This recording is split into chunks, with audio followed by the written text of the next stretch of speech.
নবীজি সাল্লাল্লাহু আলাইহি সাল্লাম অপর এক হাদিসের মধ্যে বলেন, যদি কোনো ব্যক্তি 4টা আমল করে, রব্বুল আলামিন রাসূলের মাধ্যমে বলে দিয়েছেন, ও রাসূল আপনি জানিয়ে দেন, তাদখুলুল জান্নাতা বিসালাম, ওই ব্যক্তি নিরাপদে জান্নাতে প্রবেশ করবে।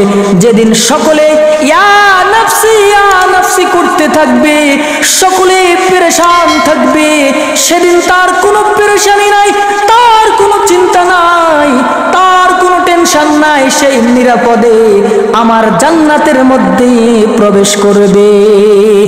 4টা আমলের কথা নবীজি বলছেন। এর ভিতরে 1 নম্বর নবীজি বলছেন আফসুস সালাম, তোমরা বেশি বেশি একে অপরকে সালাম দাও। 2 নম্বর নবীজি বলছেন ওয়াসিলুল আরহাম, আত্মীয়তার সম্পর্ক বজায় রাখো।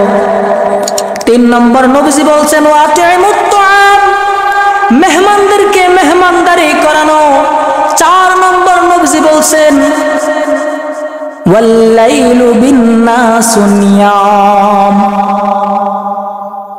অর্থাৎ শেষ রাত্রে নামাজ আদায় করা, তাহাজ্জুদ নামাজ আদায় করা। এই 4টা আমল যদি কোনো ব্যক্তি করতে পারে, নবীজি সাল্লাল্লাহু আলাইহি সাল্লাম বলেন ওই ব্যক্তি নিরাপদে আল্লাহর জান্নাতে প্রবেশ করবে।